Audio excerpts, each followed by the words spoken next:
Dari terlilit pinjol, aku nekat jadi TKW ke Taiwan. Awal mula aku jadi TKW itu bukan karena cita-cita, apalagi impian. Tapi karena aku pepet. Karena hidup di kampung udah bikin aku sesek, kayak ditindih beban yang gak kelihatan, tapi beratnya minta ampun. Waktu itu aku baru aja ditinggal suami. Bukan ditinggal mati ya, tapi ditinggal kabur. Iya, kabur entah kemana bawa utang, bawa janji-janji manis yang akhirnya cuma ninggalin pahit, dan ninggalin aku sendirian sama anakku yang masih umur 2 tahun.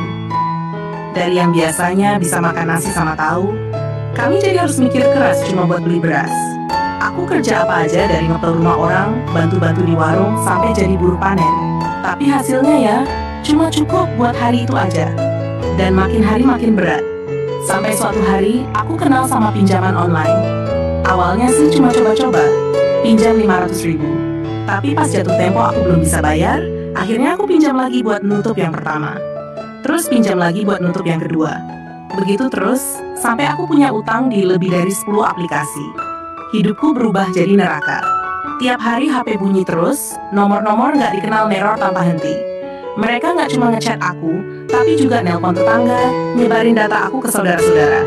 Malu? Udah lewat. Aku ngerasa hidupku hancur. Aku nangis tiap malam. Tapi ya, air mata nggak bisa bayar tagihan. Akhirnya aku mutusin satu hal, aku harus pergi. Aku harus keluar dari lingkaran stan ini. Dan satu-satunya jalan yang bisa aku pikirkan waktu itu adalah jadi TKW. Aku mulai cari info, nanya-nanya teman yang pernah kerja di luar negeri. Terus aku daftar lewat PJTKI resmi karena aku takut ditipu. Prosesnya panjang, dari pelatihan sampai bikin paspor dan medical check-up. Tapi akhirnya, aku dapat penempatan ke Taiwan. Kerjanya jaga seorang nenek umur 78 tahun yang udah setengah lumpuh. Gajinya sekitar 20.000 THB per bulan, waktu itu setara 10 jutaan lebih.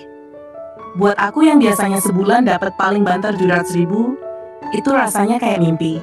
Pas pertama nyampe Taiwan, semuanya terasa asing. Bahasanya, makanannya, bahkan baunya pun beda. Tapi aku tahan, karena aku ingat utangku. Aku ingat anakku di rumah. Aku ingat rasa malu yang tiap hari aku telan. Kerjaanku nggak ringan. Mulai dari bangunin nenek, mandiin, suapin, bersihin kotoran, gantiin pampers, sampai nemenin dia ngobrol walau aku nggak ngerti sepatah kata pun. Tapi aku sabar, aku belajar. Sedikit demi sedikit aku bisa paham omongan nenek. Dan karena aku nggak pernah ngeluh, bosku, anaknya nenek, namanya Pak Gao, mulai sayang sama aku. Dia orangnya tegas, tapi adil. Sering ngajak aku ngobrol, ngajarin bahasa Mandarin, bahkan pernah bilang aku ini pekerja yang jujur dan tahan banting. Aku cuma senyum waktu dia bilang begitu, padahal dalam hati aku nangis. Karena pujian kecil dari orang asing itu rasanya jauh lebih tulus daripada semua janji manis mantan suamiku dulu. Gaji pertama langsung aku kirim ke kampung. Aku minta orang tuaku bayarin dulu utang pinjol yang bunganya paling besar. Terus bulan-bulan berikutnya, pelan-pelan aku lunasin semuanya, satu persatu. Sampai akhirnya, HP-ku nggak bunyi-bunyi lagi. Dan di tengah semua kesibukan kerja, aku mulai nyadar sesuatu. Orang-orang Cina di sini punya kebiasaan yang beda banget soal uang. Mereka nggak boros, mereka nggak gengsi, mereka kerja keras, tapi juga mikir panjang. Aku mulai sering dengar obrolan Pak Gao sama teman-temannya. Kadang aku cuma pura-pura nyapu atau bersihin meja, padahal aku nguping. Dan dari situlah, aku mulai belajar pelan-pelan. Kenapa orang-orang Cina bisa cepat kaya? Suatu malam, Pak Gao ngajak aku duduk di ruang tamu sambil makan buah. Dia bilang, kamu kerja bagus, tapi kalau kamu cuma kerja keras tanpa ngerti cara ngatur uang, kamu akan capek terus seumur hidup. Aku diam aja dengerin. Terus dia nanya, kamu tahu nggak kenapa banyak orang Cina bisa punya toko, punya tanah, bahkan bangun bisnis dari nol? Karena dari kecil kami udah diajarin 10 prinsip hidup soal uang. Nanti aku ajarin kamu satu-satu. Aku nggak nyangka, dari yang awalnya cuma jadi pembantu, aku dikasih pelajaran hidup yang nilainya lebih dari sekadar uang. Setelah beberapa bulan kerja di Taiwan, hidupku mulai lebih tenang. Utang-utang pinjol di kampung sudah lunas. Anakku bisa aku kirim uang buat sekolah dan kebutuhan sehari-hari. Tapi yang paling berharga dari semuanya adalah ilmu yang aku dapetin dari bosku, Pak Gao. Bosku ini bukan orang kaya yang sombong. Justru dia sering ngajak aku ngobrol, terutama pas malam hari kalau nenek udah tidur. Kadang sambil makan buah, kadang sambil ngopi. Dia orang yang rajin baca buku dan suka banget bahas soal bisnis, investasi, dan keuangan. Satu malam, dia bilang begini ke aku, kamu kerja keras, itu bagus. Tapi kerja keras saja nggak cukup kalau kamu nggak tahu cara mainnya uang. Mau aku kasih tahu kenapa orang-orang Cina cepat kaya? Aku angguk cepat-cepat. Mataku langsung berbinar. Bosku tersenyum lalu dia mulai cerita satu persatu. 1. Orang Cina diajarin menabung sejak kecil. Kata bosku, anak-anak Cina dari kecil udah diajarin untuk hemat dan menabung. Setiap kali mereka dikasih angpao waktu Imlek, bukan buat foya-foya tapi ditabung. Ada yang disimpan di celengan, ada juga yang langsung dibawa ke bank. Ada pepatah Cina katanya, uang kecil dikumpulin jadi bukit. Mereka nggak suka beli barang mewah kalau belum punya aset. Orang Cina kaya itu jarang yang beli mobil mewah atau jam tangan mahal kalau belum punya properti atau bisnis yang kuat.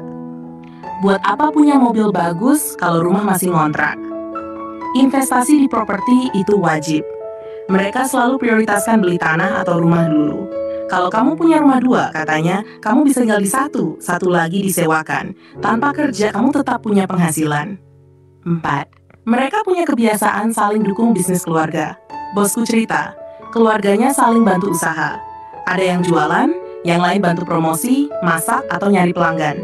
Di Indonesia katanya, kadang orang malah sirik kalau saudaranya sukses. 5. Orang Cina gak gampang terbawa emosi dalam urusan uang. Mereka bisa tahan beli barang kalau belum butuh, gak gampang ikut-ikutan tren. Kalau kamu dapat bonus, jangan langsung belanja. Tanya dulu, uang itu bisa dilipat gandakan gak? 6. Mereka selalu cari cara tambahan penghasilan.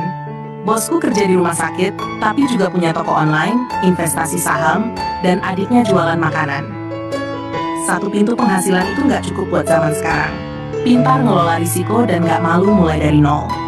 Bapaknya bosku dulu tukang sayur, tapi rajin nabung dan beli tanah pelan-pelan. Banyak orang gak mau mulai bisnis karena malu. Padahal di balik usaha kecil, ada peluang besar. Rajin belajar dan baca buku tentang keuangan. Bosku baca buku ekonomi dan investasi tiap hari, minimal 10 halaman. Kalau otakmu diisi ilmu terus, nanti kamu bisa lihat peluang yang orang lain gak lihat. 9. Mereka gak suka utang konsumtif.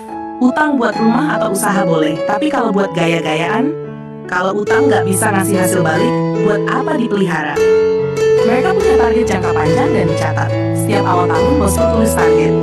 Mau beli aset apa, mau nabung berapa, dan dari mana sumber dananya.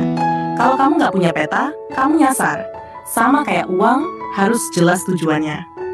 Setelah obrolan itu, aku mulai berubah. Bukan cuma kerja buat gaji, tapi mikir, uang ini mau dibawa kemana? Aku nyicil beli tanah di kampung. Aku buka tabungan investasi. Aku belajar saham dan emas. 4 tahun kemudian, aku pulang ke Indonesia. Bukan cuma sebagai mantan TKW, tapi sebagai ibu rumah tangga yang punya tanah 2 hektar, rumah sendiri, dan bisnis kecil yang jalan. Dulu aku cuma bisa ngeluh. Sekarang aku bisa bantu orang lain biar nggak jatuh ke lubang yang sama. Dan kalau kamu nonton video ini sambil mikir, apa aku bisa kayak dia? Bisa, asal kamu mulai sekarang. Kerja keras itu bagus, tapi kerja cerdas itu wajib.